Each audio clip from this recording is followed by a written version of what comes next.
Only recently did I come in contact with the Bitcoin universe by mumbling, or I guess I also had Vitalik of Ethereum fame on my podcast. And many Bitcoiners responded to that in a way that I had not sort of understood, which is, how dare you talk to charlatans and scoundrels? And how dare you? How dare you? I was one of those. Were you? Yeah. Tell me about that. I can't remember what I put. I think I probably put something, why are you talking to a scammer? Really? Yeah, something like that. I don't know. I'd have to go and dig it out. It doesn't seem very nice, Peter. Well, we're not very nice people sometimes. We are actually. Bitcoiners are really nice people. I can't figure it out because you guys do seem to be sort of weirdly idealistic and decent, but somehow you appreciate the aesthetic of being a dick. It's a little bit like a it's like your body's own defense system against getting sick. Like you get food poisoning and you're just vilely ill afterwards, coming out of both ends. You wouldn't wish it on your worst enemy, right? And that's your body repelling this thing that it deems to be dangerous to it. And I think for the OG Bitcoiners that have been around since, the 2012 cycle or whatever, I think they've seen, and that's not me, but I know these guys, and I've studied the history of Bitcoin and the various alt cycles that we've done previously, and they've seen so much of it come and go, and just wave after wave of things that promised to do something but then not actually deliver on it, that I think the collective OG Bitcoiner community and then the new Bitcoiners that have added on to that have adopted this stance that is commonly referred to as maximalism, which is the refusal to sort of even entertain that maybe there could be something else out there worthwhile. Yeah. But also, we're very protective over this Bitcoin thing because it's a project that's taken 30 years to exist. The previous projects by cypherpunks to try and build this form of digital money, which many failed. Right. And finally, we have one that's worked. And it is working. And it's worth fighting for. It's worth fighting for. And the way people explained it to me, because I made shows about toxicity saying you need to be nicer, you need to be welcoming people in, but... No, I didn't say that. Oh, no, I did. I know, but I want to be very clear. Lex Friedman did. That's the kumbaya love perspective. Yeah. I probably have a different perspective. Well, so I think what it is once you've been in for a while, and like Travis said, you hear the same bullshit over and over again, but once you have your material amount of net wealth in there, you want it protected. It has to be hard to change. But that's talking your book. And it's if the issue is that my net worth is in this object, and now the idea is that object is susceptible to going down or going up depending upon how people feel about it, I have to ensure that people feel about this in a way that's coincident with my financial goals. No, that's a different point. So forget the financial goals. We've had all this stuff with Elon recently, and plenty of us, have said, "Fuck off, sell your Bitcoin. We don't want you here. Like if you're going to cause issues, and we'll take the net loss. We're in this for the long term. This is a multi-year project for us. Yeah. It's more about people coming in, trying to centralize the project or trying to influence narratives in a new way. This kind of, you see the meme, I just discovered Bitcoin, I'm here to fix it, that kind of thing.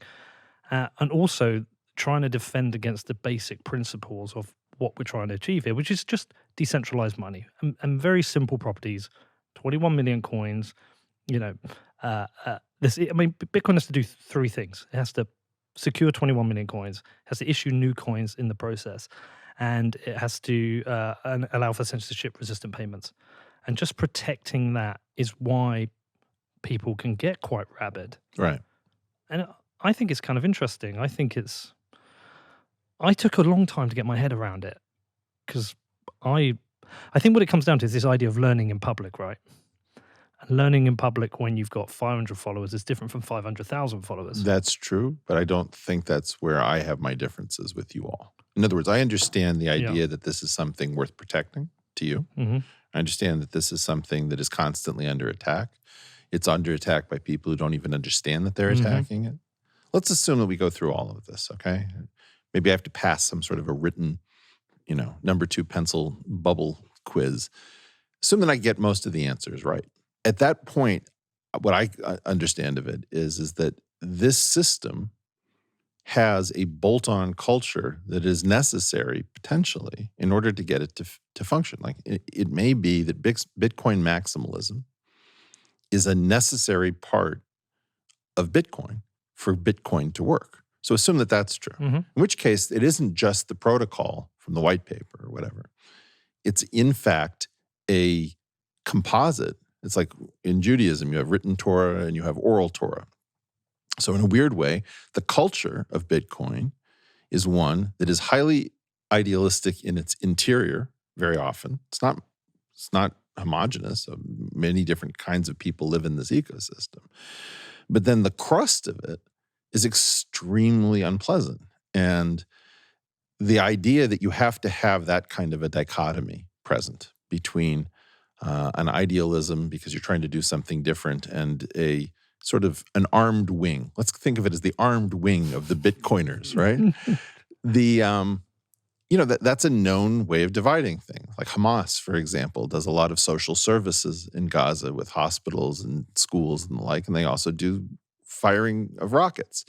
So it's very common to have some sort of idealistic thing coupled to some very aggressive military thing. And I don't see Bitcoin as particularly distinguished in that regard. And it's sad to me in part that the architecture of the coin isn't better so that the culture of the Bitcoiners can be less focused on this issue of attack. And of course, this was one of the problems to begin with, which was, what are we going to do? If this technology works, anyone can create a coin. And if anyone can create a coin, now we have a new problem, which is we've never had more than a handful of really important currencies before, right? So if you think about, for example, in fiat space, what are the really important liquid currencies? You've got USD, EUR, GBP, maybe you have CHF, JPY. It's, it thins out very, very quickly. Even Australia, New Zealand, Canada, Swiss, these are smaller. And so in part, this problem of the ability to create currencies at will mirrors, if you like, the fact that central bankers can print money at will. And this is one of the problems is that they have the ability to print, and you have to have a culture that stops printing. And so what you guys have figured out is that you have to have a culture that stops printing crypto and not printing it in the level of new Bitcoins, but new coins. We can't really stop that though. But in part, what you're trying to do is you're trying to make it non-profitable. No, actually, I think what we're trying to do is, if you've been in long enough, you've seen people buy a new coin, make a profit, and then suddenly be in a loss as the rug gets pulled, and then that coin just dies off. Very few has survived multiple cycles. It's more about trying to guide people towards Bitcoin and what's different about it. Yes and no. I would say that part of it is altruistic, saying, I don't want you to make these mistakes. There is the altruistic aspect of have fun being poor. You're trying to tell somebody you don't have to lose. Yes, you're not going to win as much as if you'd got in 2011, but on the other hand, you don't have to lose. So in a weird way, even the completely charmless epithet have fun being poor or staying poor has a bit of idealism to it. Yeah. But here you are both talking your book. I mean, you said it yourself, that when your net worth is invested in this object, you have a different feeling about it. And the issue of talking one's book is distinct from warning other people, is distinct from having a preference for Bitcoin over everything else, if for no other reason than its ideology is different. It comes from a mysterious place that we don't yet understand. It's not trying to be smart contracts, although there are things that are bolt-ons and off to the side that may have those properties. So let's agree that there is some standard process by which people discover the world of crypto. They make certain canonical mistakes, right? There's a way in which the community has been through this a million times. People come in at different levels. People come in just wanting to learn. Other people come in saying, don't worry, I've solved everything. And, buy buy Bruno coin or buy Sally coin or whatever it is, So you create your own. Okay. What I'm much more interested in is where is the really good conversation to be had around crypto in general, Bitcoin in particular, and the relationship between fiat and crypto, between that which is enforced by violence and that which is enforced by math. Well, a lot of people in the circles I mix in, they don't even entertain the conversation of crypto. They don't even use the word. It's like, no, I'm not in crypto, I'm in Bitcoin. Yeah. That's just a bunch of bullshit. And the way I tend to think about it myself, the way I've compartmentalized it is that I consider Bitcoin to be my vault that's protected. It's protected by math, cryptography, and a rabid army of plebs who are, or cyber hornets as Saylor calls them, who are there to, protect Bitcoin. Yeah. And then I consider all the other stuff. I think that's me taking a bit of money out of my vault and going to Vegas and going to the casino, just playing the roulette. See, but this is one of these revelations, which is that you think of this primarily as money. Mm-hmm. And one of the ways in which I get into trouble with Bitcoiners is not thinking about this primarily as money. Okay. The issue of it being a form of money was important to getting people to adopt distributed computing. And so even if you view it as purely a technology, the fact that that technology was a technology built around money and it could make you rich in traditional terms by understanding it is a very good example of getting fitness landscapes to cause the adoption of a new technology. So in a certain sense, wealth is its killer app so far. People are always saying, what's the application? Well, I would say one thing is that it's made a lot of people very wealthy. And so true. In a weird way, money is the killer app of the blockchain decentralized computing story. But if I continue to think about it as technology, in every other situation, people want to innovate.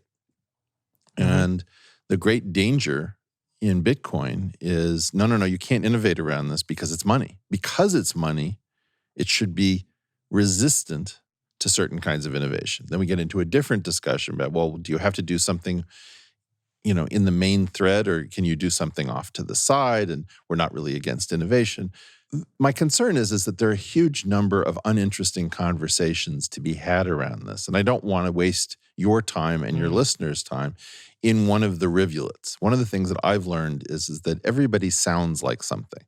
And so whether or not I'm just saying the same thing everybody does when they alight in the Bitcoin universe, or whether I'm saying something different, people will hear it in terms of what they've already heard before.